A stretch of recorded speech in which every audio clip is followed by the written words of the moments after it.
It's Benji Cole, son of Al Cole from CBS Radio and host of the syndicated talk show, People of Distinction. The talk that gives you an in-depth view of some of the most dynamic, intelligent, and successful people on the planet. Run to our website, alcoleenterprises.com for more info. Email me through benji@alcoleenterprises.com if you'd like to get involved with what we have going. And as always, please continue to like and follow our broadcasts. People of Distinction is internationally syndicated solely due to the love and support that you all continue to give. We're available across all major distributors, and as long as you keep following, we're going to continue to put out the content. Now sit back and strap in, because on the line with us today, we have the impressive Diane Ehrlich. And we're going to be discussing her incredible book, The Road Back to Kindness, the true story of a well-timed rescue. It's Amazon. It is a lot of other places. Type it into a search bar and be greeted with all of it. But if you want to gather everything that Diane has in store, and trust me when I tell you, man, Diane has been putting in some work. Because in addition to this book, The Road Back to Kindness, yeah, she's got 8 other books that she has written to date, and hopefully a lot more on the horizon. To gather it all, check out our personal site, reformministry.com. There, you're going to gather more information on her books, hyperlinks set up to take you to the purchasing pages. You want to gather it all, head on over to reformministry.com. And I quickly want to take this opportunity and point out the fact that Diane was brought to us by Author Reputation Press. So for my writers out there listening in who have gone through their process of creating their book, but now they need some assistance moving it, head on over to authorreputationpress.com and gather all of the ways that their fantastic team is going to help move your creative endeavors. And listen, it is a true pleasure to have Diane here on the line. People, once you start to do research on this book, once you pick it up, once you start to read it, you're going to understand that the subject matter at hand is a difficult one to swallow. It's not the easiest to discuss, but here's the reason why you have to push past that discomfort and force yourself to have those conversations. Because when we talk about domestic abuse, here's the unfortunate fact. It is something that millions of people have dealt with one way or another, either being directly involved in a domestic abuse relationship themselves or knowing someone in their inner circle that has. And with such a high number of people being exposed to it, shouldn't we be having these conversations more often? Isn't this something that we should shine more of a light on? This is not just an entertaining read. This is not just a heartwarming story. This is a true depiction of what happened with a family that Diane herself knew. See, because it's gonna pose the question to all of its readers, or the recognition rather, not the question, of imagine fleeing abuse with nothing but the clothes on your back, no money, no safety net, just the desperate hope for a lifeline. Where do you go when the world feels like it's turned its back on you? It's a large question to ask, man, and it's something that I want you all to ponder seriously about throughout this discussion, because this book isn't just a survival story. It's about the stranger who stepped in, the unexpected road to healing, and the profound choice that we all face between cruelty and compassion. Man, just sit back and strap in. There's going to be a lot here to learn. Diane, first and foremost, welcome to People of Distinction, and thank you very much for being a guest. How are you doing today? Benji, I'm doing great. Thank you so much for that introduction, because you just nailed it. This is a very poignant story. It's true, and I think it is a story that needs to be told to help people understand the mindset of abusers, but then also to offer hope and healing to readers. Yeah. Listen, Diane, you thanked me for my opening. I'm going to thank you for comprising this book. I'm going to thank you for not only, of course, listen, first, I'm going to thank you for the work that you and your family had done, but also for taking it a step further in comprising this book, because I think just that, I think It's going to force people to have these uncomfortable conversations within their circle. But it's also, and much more importantly, in my opinion, it's going to showcase to these victims that there are resources available, that hope is there. And although sometimes in our darkest moments it may not seem that way, but your book is a living testament to the strength of our community, to the strength of the village that we have around us, whether that village is a family member, a friend, or a complete stranger. That help and that resource is there. And I think that's something that's going to be showcased. So thank you for writing it. Thank you for being here with us to discuss it. Let's start off at the foundation. Diane, tell us more about yourself and your background. I'm currently retired now. I am getting to write full-time. My background was in real estate title insurance and realty companies, but I recently retired last year. And so now I am a full-time Christian author. Like you mentioned, I have authored 8 other books that are available on Amazon. My genre would be Christian nonfiction, spiritual growth. I'm using my time now to work on book number 9, and then next year, book number 10, and then that'll be it. But it's been a joy to help people through my writing. I have various topics, which if people go to my website, they'll see. And so it's been a joy to write part-time and now be able to do that full-time. Yeah. Listen, without further ado, Diane, the road back to kindness. Tell us a little bit more about it. I wrote this book to give victims of abuse hope and healing, that unexpectedly good people are out there to step in and help. And this is a true story of how my husband Barry and I stepped in to rescue a mom and her 2 adult children from a toxic home life of domestic violence and emotional abuse. The book is written like a novel. I've been told it's a real page turner. And I start with my own story of abusers. Unfortunately, are everywhere. They're in the workplace. They are in families, maybe friendships, people who just for some reason decide to take the role of a bully. And I start with my own story of abuse, but also bring up the topic of empathy. But because of my healing and getting out of that situation and then my healing, it resulted in me being able to empathize when on a different job I recognized abuse in a coworker. So what happens is in the storyline then, I also have teaching chapters in between to explain to people the mindset of abusers. Like, why would people purposely harm others?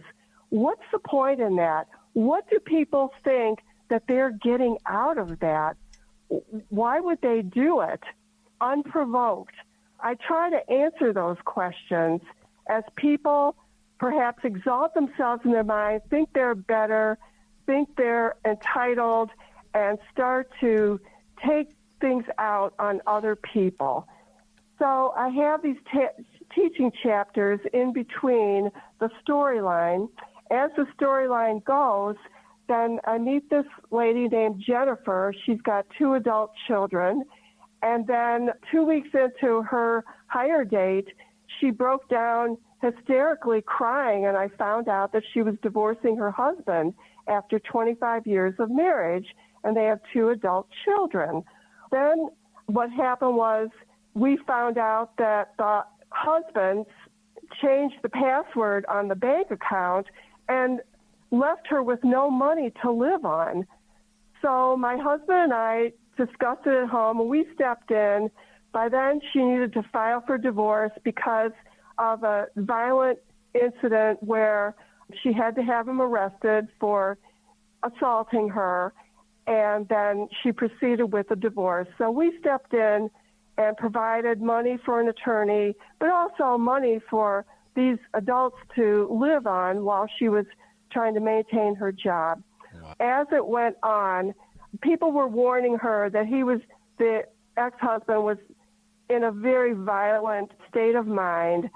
And so we eventually stepped in and bought a house for them to live in.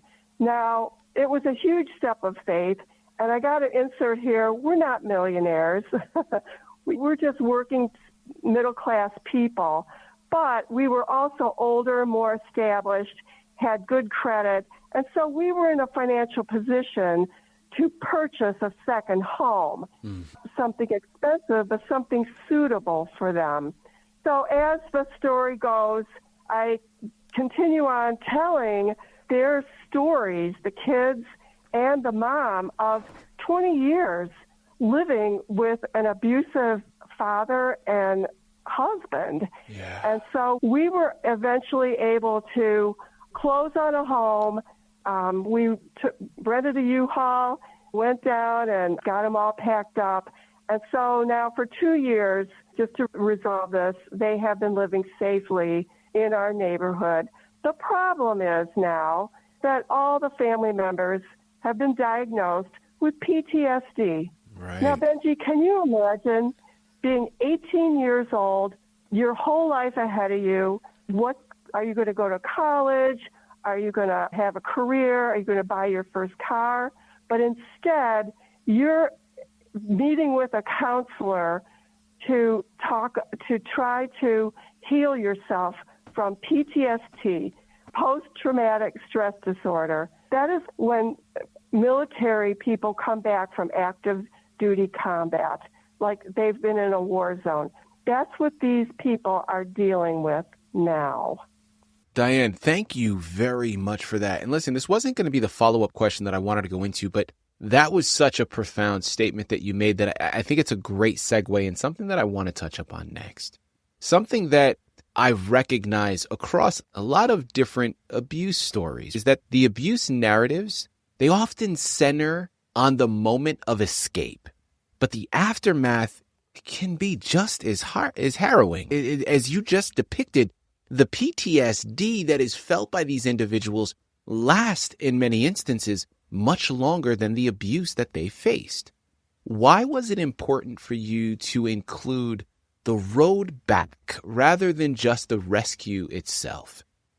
Of course, we're still in touch with this family and their feelings and what they're dealing with now. The daughter wakes up with panic attacks still.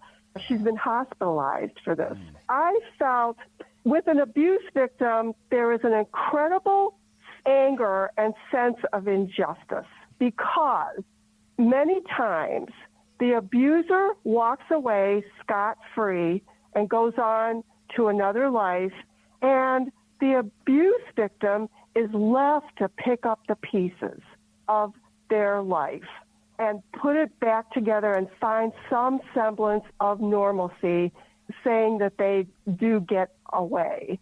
And so I wrote this to give this family a voice because there's an anger of the injustice of why did he do it?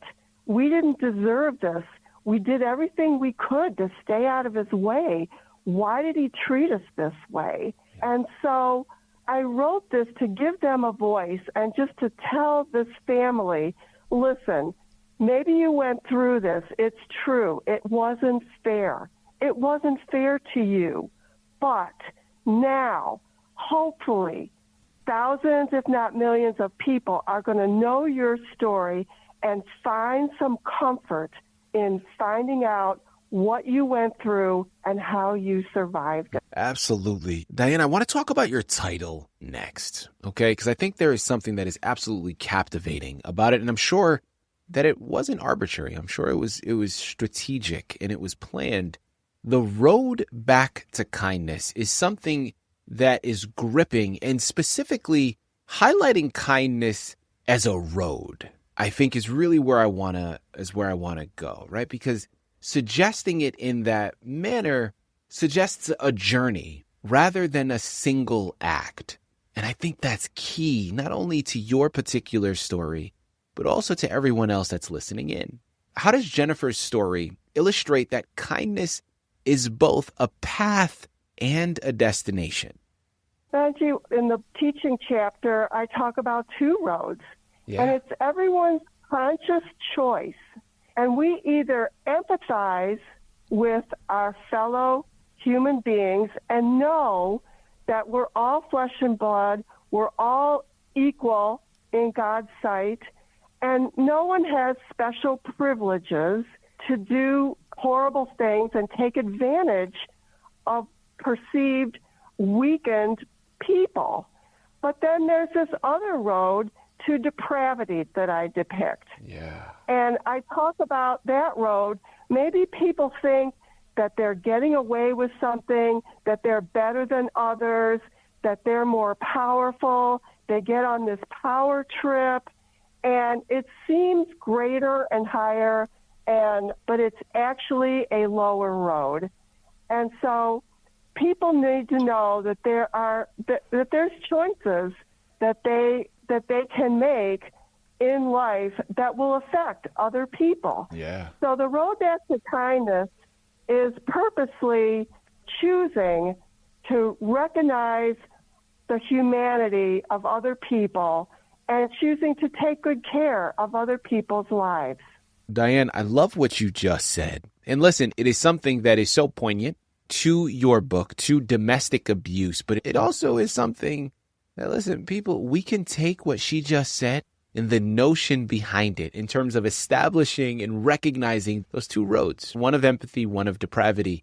And we can juxtapose that against our current state of the world and this country. And I'm not going to get political. This is not the time for it. It's not pertinent to today's interview, but you all get what I'm saying, right? Like, it doesn't take much to look at these notions and apply it to what is happening and ask ourselves the same thing. I want to now move into a connecting thought here, Diane, because your book frames the rescue as a parable of the story of the Good Samaritan. Listen, in modern society, what do you think most often prevents people from being that Samaritan to others in crisis? Of course, people have to be careful when they decide to step in and help others. So in our situation, it was a very prayerful and calculated choice on behalf of me and my husband to go ahead and provide a safe home for this family. It was a lot of money. It was a big expense. And as it turned out, the mom is not working now. She still hasn't got on her feet because she had an injury at her workplace. So she's fighting that court battle. So we had to just decide that we were in it for the long haul, whatever happens, and we just had to realize that we knew we were doing the right thing at the right moment. So just understand God's calling. I'm not encouraging people to run and help everybody in their community or every person they meet. But there are specific circumstances where people do need to get involved. Yeah. And whatever that looks like for people, it's very personal, and it's case by case. So I'm just encouraging people, just open your hearts to your fellow human beings. Don't hate other people. Don't think that you're better than others. No, you need some help too. We all do. So be that human being that people can count on, that people can depend on, and people can just thank God for you. I love that. Listen, people, we've barely scratched the surface. There is so much left to be discovered. Remember, there are 8 other books currently available as well. It starts with this one, The Road Back to Kindness, the true story of a well-timed rescue. You got Diane Ehrlich to thank for all of it. It's Amazon. It's a lot of other places, but most importantly, reformministry.com. Head on over there and pick up this amazing book. Diane, I want to thank you for sharing this powerful story, because this is one that doesn't just expose the darkness of abuse, but it lights the way forward with hope. To anyone listening in right now, to anyone who feels trapped, unseen, or out of options, your life is worth rescuing. Help exists. Kindness is real. And as we see with Jennifer's story, it proves sometimes salvation comes from the most unexpected places. So if this book does one thing, I hope it reminds us all that no one should have to walk the road to freedom alone. Diane, your book is a shining beacon of hope for so many others that are out there and people, as I briefly touched up on as well, specifically talking about these circumstances and talking about members of domestic abuse relationships. But when you read in between the lines, there are notions that can be taken and applied to a lot of other situations as well. It's time for us to open our eyes. It's time for us to think about what is happening and be much more empathetic to the rest of our human family that is around us. It starts with this book. Allow it to be the precipice, the catalyst for change in your life. Because I promise you, once you start reading it, it's going to do just that. It's impossible for it to do anything else. You know where to go. Diane, this has been an absolute pleasure. Keep up the fantastic work. And once again, thank you for being a guest on People of Distinction. Oh my gosh, you did such a fantastic job. That was everything I wanted to say. Just thank you. It was phenomenal.